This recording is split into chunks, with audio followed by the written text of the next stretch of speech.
अस्सलाम वालेकुम एवरीवन। आज एक नए ट्यूटोरियल के साथ आपके सामने हाजिर हैं। आज एक कुछ नए टूल सीखेंगे हम। और जैसा कि आपने पिछली वीडियोस में देखा होगा कि काफ़ी टूल्स जो हैं, काफ़ी बेसिक टूल्स जो हैं वो ऑलरेडी हम कवर कर चुके हैं। तो आहिस्ता आहिस्ता जो है ये जो इनकी बेसिक टूल्स की जो आपको बाहर नज़र आ रही होगी, ये आहिस्ता आहिस्ता जो है वो ख़त्म होने वाली है। और उम्मीद है कि आपने पिछली वीडियोस से काफ़ी जो टूल्स हैं वो सीख भी लिए होंगे और उनको यूज़ भी किया होगा। और काफ़ी आपको इंटरेस्टिंग लग रहा होगा, काफ़ी इंटरेस्ट आ जाता है जब आपको टूल्स यूज़ करना आ जाते हैं। और जब आपके पिक्चर्स हों या कोई शेप हो या आप क्रिएट करना आ जाते हैं या आपको एडिट करना आ जाती हैं, तो काफ़ी अच्छा लगता है, काफ़ी प्राउड फील होता है कि हम भी कुछ सीख रहे हैं। तो इसी तरह आज की वीडियो भी उसी पर है कि आप देख रहे होंगे एक पिक्चर है आपके सामने जिसमें एक ऑब्जेक्ट है और उसमें आपको कुछ ग्राउंड भी नज़र आ रहा है, पानी भी नज़र आ रहा होगा। तो आज हम जो है इस फोटोग्राफ पे काम करेंगे और आज की जो हमारा टूल जो है वो मैं सिखाने वाला हूँ, उसमें ब्लर टूल है, शार्पन टूल है और स्मच टूल है। ये बेसिकली जो है ये आपको और भी बहुत सारे सॉफ्टवेयर में मिल जाएंगी ये चीज़ें जो आजकल फ़ोटोग्राफी एडिट के जो सॉफ्टवेयर आते हैं। तो फोटोशॉप ने भी इनको दिया हुआ है एज अ बेसिक टूल्स के किस तरीके से इसको आप यूज़ कर सकते हैं। और बहुत सारे लोगों ने उन सॉफ्टवेयर में यूज़ किए हुए भी होंगे कि ब्लर टूल क्या करता है। आजकल तो मोबाइल में भी बहुत सारे ऑप्शन ऐसे आ गए हैं जिसमें बैकग्राउंड को ब्लर कर दिया जाता है या फ्रंट ऑब्जेक्ट को ब्लर कर दिया जाता है। तो ये इसी तरह फोटोशॉप में भी ऑप्शंस हैं। तो जैसे आप देख रहे हैं कि मैं जब ब्लर टूल सेलेक्ट करता हूं और यहाँ पे आप देख रहे होंगे एक बैकग्राउंड लेयर है और एक वॉलपेपर की जो हमारे ये जो पिक्चर है इसकी लेयर नज़र आ रही होगी आपको।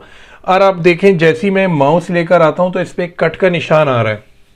वो इसलिए आ रहा है क्योंकि हमारी ये नॉर्मल पिक्चर है, ये जब हम इस पे ब्लर टूल हमको यूज़ करना है या कोई सा भी इसकी कैटेगरी का जो टूल है वो हमें यूज़ करना है, तो इस लेयर को हमें रास्टराइज कराना पड़ेगा। तो जैसे हम इस पर क्लिक करेंगे ये एक ऑप्शन देता है और ये ऑप्शन यही दे रहा है कि आपको इस लेयर पे या इस पिक्चर पे काम करने से पहले इसको एक रास्टराइज स्मार्ट ऑब्जेक्ट बनाना पड़ेगा। जब हम इसको ओके कर देते हैं तो फिर हमारे सामने हमारा ब्लर टूल का डायमीटर स्पॉट आ जाता है और उसका डायमीटर भी आ रहा है जो कि आप ब्रैकेट से बड़ा और छोटा कर सकते हैं। सबको पता है कि ब्लर टूल कैसे काम करता है, जिनको नहीं पता उसको वो भी देख लें आप ब्लर टूल कैसे काम करता है। अब हमारा ये ऑब्जेक्ट है और हमें ये ऑब्जेक्ट जो है वो एज इट इज़ चाहिए और इसके इर्द गिर्द का जो इन्वायरमेंट है वो हमें ब्लर चाहिए। तो या तो आप डायरेक्टली इसको यूज़ कर लें, मैं एक और कंट्रोल जे से अगर मैं एक और इस लेयर की यानी ये इस वॉलपेपर की हमने एक और लेयर ले ली है ताकि मैं दिखा सकूं कि जिस लेयर पे हम काम कर रहे हैं यानी इस तस्वीर पे जो हम काम कर रहे हैं वो कैसी है और जो हमारी ओरिजिनल वाली है उन दोनों में मैं फ़र्क दिखा सकूं। तो सबसे पहले हमने ब्लर टूल सिलेक्ट कर लिया है और आप देख लें हमारा ऑब्जेक्ट ब्लर नहीं होना चाहिए, बाकी जो सरफेस आपको नज़र आ रही है हमें वो ब्लर करना है। तो डायरेक्टली इसमें आप ऊपर भी देख रहे होंगे कि इसमें ऑप्शन दिए हुए हैं, नॉर्मल है, डार्कन है, लाइटन है, ह्यू है, सैचुरेशन है, कलर है। तो ये भी बहुत सारे ऑप्शन है। हम नॉर्मल पे काम करेंगे। स्ट्रेंथ दी हुई है, स्ट्रेंथ का आपको मतलब पता है कि कितनी ज़्यादा आपको ब्लर चाहिए या कितनी लाइट आपको ब्लर चाहिए, तो वो आप सेट कर सकते हैं। हम यहाँ पे 40% रखते हैं और देखते हैं कि कितनी परसेंट ब्लर होती है। इसमें आप एंगल भी दे सकते हैं। और सबसे इम्पॉर्टेंट बात, अगर मैं इस लेयर की यानी ओरिजिनल जो पिक्चर है मैंने उसकी कॉपी ली हुई है, यानी मैंने उसकी कॉपी की एक और लेयर ली हुई है, तो यहाँ पे ज़रूर क्लिक कीजिएगा। ये जो आप ऑप्शन देख रहे हैं सैम्पल ऑल लेयर्स, वरना वो इस लेयर पे काम नहीं करेगा क्योंकि वो ओरिजिनल लेयर नहीं है।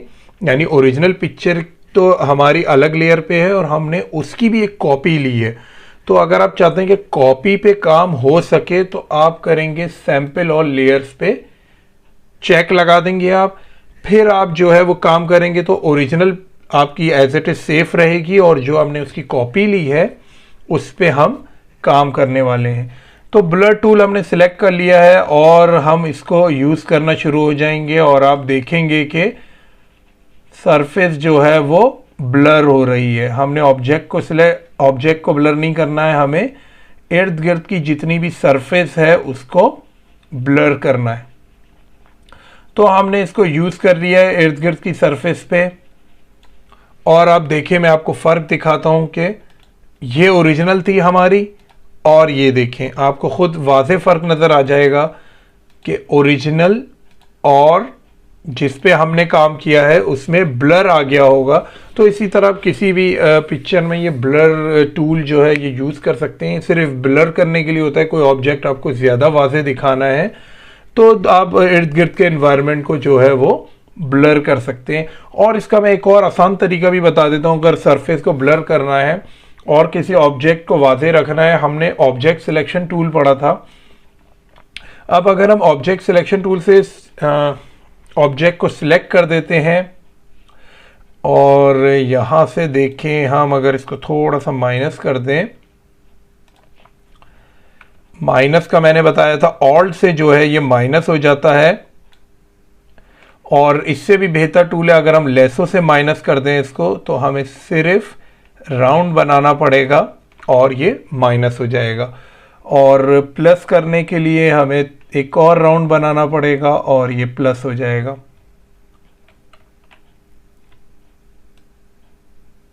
और जैसे कि ये है। अब हमने अपना ऑब्जेक्ट सिलेक्ट कर दिया है। आप चाह रहे हैं कि ऑब्जेक्ट को ब्लर नहीं होना है और जितना भी इर्द गिर्द का जो एनवायरनमेंट है उसको ब्लर करना है। अब हमने अपना ऑब्जेक्ट जो है वो सिलेक्ट कर लिया है और आपको अब जो है ऑब्जेक्ट को ब्लर नहीं करना है, उतने इर्द गिर्द का जो एनवायरनमेंट है उसको ब्लर करना है। तो हमने जब ऑब्जेक्ट आपका सिलेक्शन में आ गया है, आप इसको कंट्रोल शिफ्ट आई करेंगे तो ऑब्जेक्ट को छोड़ के जितना अदर जो सरफेस होगी अब वो आपकी सिलेक्शन में आ गई है। अब अगर मैं इसमें ब्लर टूल यूज करता हूं तो अब अगर इस पे मैं ब्लर टूल यूज करता हूं तो एक मिनट, ये ऑलरेडी ब्लर है तो मैं इसकी एक और कॉपी ले लूंगा। सही है। अब हमने इसकी एक और कॉपी ले ली है, हमने दोबारा जाके इसकी सिलेक्शन दे दी है, हमने इसकी सिलेक्शन दे दी है और कंट्रोल शिफ्ट आई क्लिक कर दिया है। अब आप देखें कि ये इन्वर्ट हो गया है। अब इन्वर्ट से ये फ़ायदा होता है कि अब आपने ब्लर टूल यूज़ किया, अब आप ब्लर टूल पूरी पिक्चर पे यूज़ कर रहे हैं। ये देखें ब्लर टूल यूज़ हो रहा है और लेकिन ये जो है ये ऑब्जेक्ट पे यूज़ नहीं होगा। वो क्यों नहीं होगा यूज़, वो भी मैं आपको बता देता हूं। वो इसलिए यूज़ नहीं होगा कि हमने ऑब्जेक्ट की सिलेक्शन को इन्वर्ट कर दिया है। जब हम ऑब्जेक्ट की सिलेक्शन को इन्वर्ट कर देते हैं तो जितनी भी बाहर की सिलेक्शन होती है वो हमारी सिलेक्शन में है और ऑब्जेक्ट जो है वो सिलेक्शन से बाहर है। तो अब मैं इसको कितना भी यूज़ कर लूँ, ये बाहर की इन्वायरमेंट को ही ब्लर करेगा, ये ऑब्जेक्ट को ब्लर नहीं करेगा। तो ये आपने देखा कि इस तरह भी आप सिलेक्ट कर सकते हैं और नॉर्मली आप दूसरी लेयर लेकर भी इसको ब्लर कर सकते हैं। इसी तरह अगर हम आगे अगले टूल को देखें तो वो दूसरा टूल शार्पन है। वो जाहिर सी बात है इसको शार्प करेगा वो, और इसको हम अपनी ओरिजिनल पोजीशन पे ले आते हैं इस पिक्चर को, और ये ओरिजिनल पोजीशन पे आ गई है ये पिक्चर, और इस लेयर को डिलीट कर देते हैं। अब शार्पन टूल है तो जाहिर सी बात है वो शार्पन करेगा। हमने एक नई लेयर, बल्कि हम इसी की कॉपी ले लेते हैं कंट्रोल जे से। अब शार्पन टूल है तो वो इसको शार्प करेगा। जितनी ज़्यादा बार यूज़ करेंगे वो उतनी ज़्यादा बार इसको शार्प करता रहेगा, लेकिन आपको कंट्रोल देखना पड़ेगा कि कितना आपको शार्प करना है। आप ये देखें फ़र्क आपको नज़र आ जाएगा कि कितना शार्प हो गया है ये कंट्रोल आप जो है वो स्ट्रेंथ से भी वो कर सकते हैं, और सैंपल और लेयर्स पे चेक लगाना ना भूलिएगा। और उससे ज़्यादा यूज़ करेंगे तो देखिए पिक्चर ख़राब भी हो सकती है। तो ये स्ट्रेंथ जो है वो इसकी कम रखिएगा, क्योंकि ये जो टूल है, इस शार्पन टूल, ये बहुत ज़्यादा कभी शार्प कर देता है, आपकी पिक्चर भी ख़राब हो सकती है। इसके बाद अगर थर्ड टूल आप देख लें तो वो स्मज टूल है। स्मज टूल का जो है वो ज़्यादा काम जो है वो नहीं होता, वो भी मैं आपको फिर भी दिखा देता हूँ कि स्मज टूल कैसे काम करता है। हमने इसकी कॉपी ली, सैंपल और लेयर पे चेक लगाया, स्मज टूल 19% पे रखा हमने, और ये देखें ये स्मज करता है, ये एक दूसरे में, ये रिमूव नहीं करता, ये एक दूसरे की सरफेस को जो है वो, ये देखें, तो आपने देखा ये स्मज टूल जो है ये भी ब्लर कर रहा है, लेकिन ये सरफेस की एरिया को भी चेंज करता जा रहा है, ये एक दूसरे की सरफेस को मिला रहा है, उनको स्मज कर रहा है। जैसे कि 2 पॉइंट हैं, उनको भी स्मज कर सकते हैं आप, 2 डिफरेंट पॉइंट्स हैं, ये देखें जैसे आपको नज़र आ रहा होगा। तो स्मज टूल भी बहुत जगहों पे यूज़ होता है, आप फ़र्क देख सकते हैं, ये ओरिजिनल है और ये स्मज की हुई है।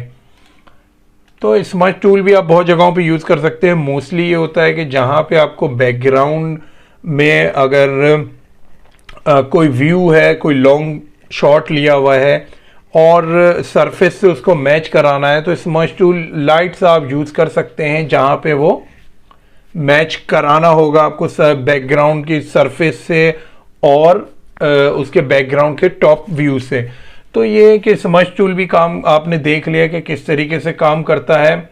अब मैं आपको दिखाता हूँ कि डॉश टूल क्या काम करता है। डॉश टूल जो है उसको भी हम एक नई लेयर ले लेंगे। नई लेयर जो है वो हम कंट्रोल जे से ले लेंगे, इसकी कॉपी ले लेंगे, और डॉश टूल देखें इसको ब्राइट करता है। आप खुद देख रहे हैं कि जहाँ पे आपको लग रहा है कि थोड़ी सी पिक्चर लाइट है, तो उसको थोड़ा सा ये ऑब्जेक्ट पे भी काम कर सकते हैं। ये देखें, आप देखें इसको ब्राइट कर दिया है, और देखें ये हमारी ओरिजिनल पिक्चर है और ये ब्राइटर है। तो इस तरह बहुत सारी आपको पिक्चर में ऐसा चाहिए होता है कि जहाँ बहुत डार्क होती है या ऑब्जेक्ट बहुत डार्क होता है और आपको चाहे सिर्फ ऑब्जेक्ट को ब्राइट करना होता है या बैकग्राउंड को ब्राइट करना होता है, तो उसके लिए डॉश टूल काफ़ी काम आता है। उसके बाद अगर हम अगला टूल देख लें तो बर्न टूल है। ये बर्न टूल जो है ये लाइट करता है, ये जैसे इसका नाम है बर्न टूल, मतलब कि ये डार्कन करेगा आपकी इमेज को। ये देखें आप, अगर इसको ऑब्जेक्ट पे भी यूज़ करते हैं तो ये बिल्कुल रिवर्स काम करता है आपका जो हमने पहला टूल देखा था डॉश टूल से। डॉश टूल जो है वो इसको ब्राइट करेगा, और बर्न टूल जो है वो आपकी पिक्चर को डार्क करेगा और डार्कनेस उसमें देगा। अगर बहुत सारे उसमें अगर नाइट व्यू होता है तो हमें डार्कन चाहिए होता है डार्कनेस, तो उसके लिए भी काफ़ी यूज़फुल है। और हमारे इसमें लास्ट कैटेगरी है स्पंज टूल, वो भी मैं आपको दिखा देता हूँ। स्पंज टूल जो है वो, ये देखें आप, स्पंज टूल का काम देखें, ये ये भी एक तरीके से शार्पन करता है आपकी जो पिक्चर होती है, और लेकिन ये कि काफ़ी अच्छे उसमें, यानी उसके कलर को काफ़ी ज़्यादा जो है वो ब्राइट कर देता है। ब्राइटन टूल जो है वो थोड़ा सॉफ्ट रहता है, उसमें वाइब्रेंस भी थोड़ी कम होती है, और इसमें देखें ऑप्शन भी आपके पास फ्लो का भी ऑप्शन है। फ्लो आप ज़्यादा कर देंगे तो ज़्यादा उसकी मिकदार हो जाएगी, यानी स्ट्रेंथ उसकी बढ़ जाएगी, और फ्लो कम कर देंगे तो कम उसमें नज़र आएगा आपको। तो ये आप देख सकते हैं कि आपको मैंने दिखाया स्पंज टूल क्या करता है, डॉश टूल क्या करता है, बर्न टूल क्या करता है। इसी तरह हमने इस कैटेगरी में भी देखा ब्लर टूल क्या करता है, शार्पन टूल और स्मज टूल। तो ये 6 टूल मैंने आपको बताए हैं, ये पिक्चर्स पे काम करते हैं, और आपने देखा कि पिक्चर को कितनी तरीके से आप उसको चेंज कर सकते हैं, चाहे वो डार्कन करनी हो या लाइटन करनी हो, या सिर्फ ऑब्जेक्ट को ब्राइट करना हो, बैकग्राउंड ब्लर करना हो या स्मज करना हो। तो आपने देखा कि कितने ऑप्शंस हैं इसके अंदर। और एक और मैं आपको ऑप्शंस दिखा देता हूं इसके अंदर ही, जैसे कि फ़िल्टर यूज़ करने होते हैं, तो मैं फ़िल्टर का ऑप्शन भी आपको यहाँ पे दिखा देता हूँ। यहाँ से अगर आप फ़िल्टर पे जाएंगे और यहाँ पे आप फ़िल्टर गैलरी पे क्लिक करेंगे तो ऑटोमेटिकली आपके पास कुछ कैटेगरीज आ जाएंगी, जिसमें आर्टिस्टिक है, ब्रश स्ट्रोक्स है, डिस्ट्रॉट है, स्केच है, स्टाइलिश है और टेक्सचर है। सबसे पहले हमने आर्टिस्टिक देख लिया, ये आप खुद भी ट्राई कर सकते हैं। मैं कुछ फ़िल्टर्स आपको दिखा देता हूँ। आपने बहुत सारे मोबाइल सॉफ्टवेयर्स में भी देखा होगा कि फ़िल्टर्स होते हैं, वो यूज़ किए जाते हैं तस्वीरों पे। तो तस्वीरों के कलर चेंज हो जाते हैं, उनके व्यू तो चेंज नहीं होता, कलर्स के मर्ज हो जाते हैं, और कुछ ब्लैक एंड वाइट करनी होती हैं आपको, कुछ ज़्यादा शार्प करनी होती हैं।